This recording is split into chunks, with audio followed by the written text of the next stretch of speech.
Si One New Cebu Desk Dale Israel tungkol naman dito sa 68 million pesos na halaga ng shabu na nasabat sa buy-bust operation. Maayong udto, Dale.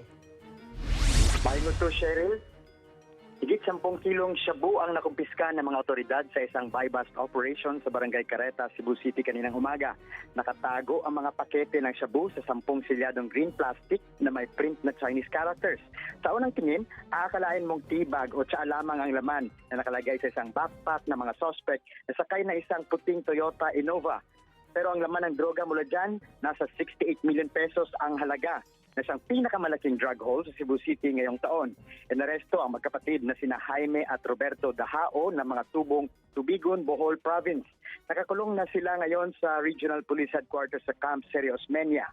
Ito pa ang isa pang balita, Cheryl.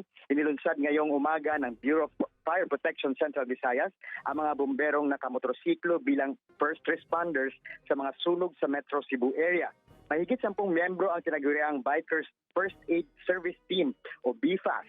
Sila ang mga inaasahang maunang magresponde bago pa dumating ang mga fire truck at ambulansya sa mga lugar na may sunog. Kada motorsiklo ay may dalang fire extinguishers, protective gear, essential first aid kits, ambulatory oxygen, vital signs equipment at public address system. Tugon yan sa nangyaring sunog noon lang nakaraang linggo sa Barangay Tinago kung saan 4 ang namatay. Nahirapan daw ang mga bombero na mapula ang apoy dahil walang halos access road ang lugar. Nakatatlong buwan pa lang tayo sa 2024 at nasa higit 20 na ang naitalang malaking sunog dito sa Cebu. Yan ang mga balita dito sa Cebu, Cheryl. Balik sa'yo. Daghang salamat, One New Cebu Desk Dale Israel.